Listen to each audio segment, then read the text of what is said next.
मुख्यमंत्री योगी आदित्यनाथ के नेतृत्व में पिछले 8 वर्षों में पारदर्शी और निष्पक्ष भर्ती प्रक्रिया के जरिए युवाओं को नई पहचान और वैश्विक मंच प्रदान किया गया है।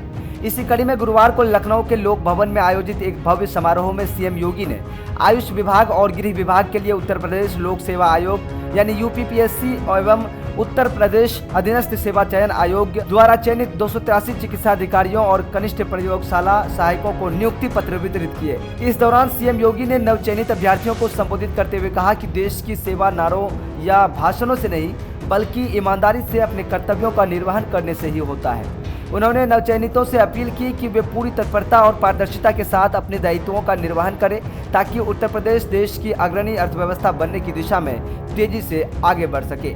इस समारोह में उत्तर प्रदेश लोक सेवा आयोग और उत्तर प्रदेश अधीनस्थ सेवा चयन आयोग द्वारा निष्पक्ष और पारदर्शी भर्ती प्रक्रिया के तहत चयनित 283 अभ्यर्थियों को नियुक्ति पत्र प्रदान किया गया।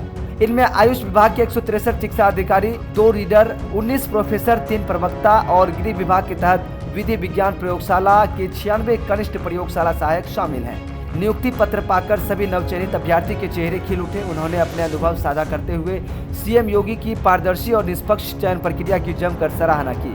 सीएम योगी ने इस अवसर पर यूपीपीएससी और यूपीएसएससी को शासन की मंशा के अनुरूप भर्ती प्रक्रिया को ईमानदारी से संपन्न करने के लिए धन्यवाद दिया और सभी नवचयनित अभ्यर्थियों को बधाई दी।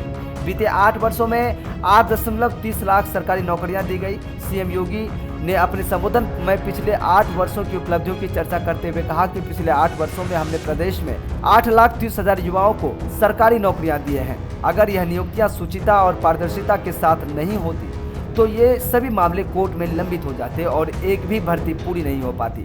उन्होंने कहा कि 8 वर्षों में 1,56,000 पुलिसकर्मियों की भर्ती की गई। 60,200 पुलिसकर्मियों की भर्ती प्रक्रिया हाल ही में पूरी हुई है और साथ ही बड़ी संख्या में शिक्षकों की भी नियुक्ति की गई है। अन्य विभागों में भी इसी तत्परता के साथ भर्ती प्रक्रिया को आगे बढ़ाया गया।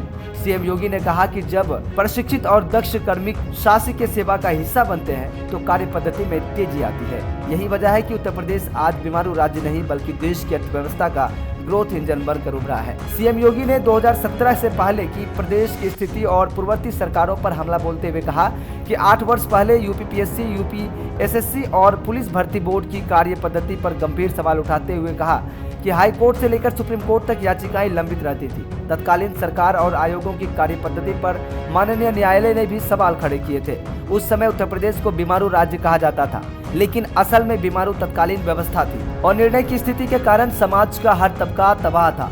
उन्होंने कहा कि आज सरकार की तत्परता, शुचिता और पारदर्शिता के परिणाम स्वरूप उत्तर प्रदेश नए भारत का नया उत्तर प्रदेश बनकर उभरा है, जो देश की अर्थव्यवस्था को सपोर्ट करने के लिए तैयार है। सीएम योगी ने आयुष विभाग में नियुक्त चिकित्सा अधिकारियों को संबोधित करते हुए कहा कि आयुष, आयुर्वेदा, होम्योपैथी और अन्य पारंपरिक चिकित्सा पद्धतियां भारत की प्राचीन विरासत का हिस्सा हैं। सीएम योगी ने नवचयनित अभ्यर्थियों से अपील करते हुए कहा कि नियुक्ति पत्र मिलने के बाद यह न सोचें कि ड्यूटी न करना आपका अधिकार है। जैसा करेंगे वैसा फल पाएंगे। देश की सेवा नारों या भाषणों से नहीं बल्कि ईमानदारी से अपने कर्तव्यों का निर्वहन करने से होता है। जो काम कल करना है उसे आज ही निपटा लें। उन्होंने कहा कि तत्परता और पारदर्शिता से काम करने का जनता उनकी कार्य पद्धति को स्वीकार करेगी। वे सफलता की नई ऊंचाइयों को छू सकेंगे।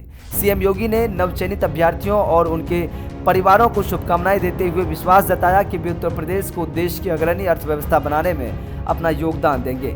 इस दौरान आयुष, खाद्य सुरक्षा एवं औषधि प्रशासन राज्य मंत्री डॉक्टर दयाशंकर मिश्र, दयालु, मुख्य सचिव मनोज कुमार सिंह, प्रमुख सचिव गिरीश संजय प्रसाद, डीजीपी प्रशांत कुमार, प्रमुख सचिव आयुष रंजन कुमार सहित कई गणमान्य व अधिकारीगण मौजूद रहे।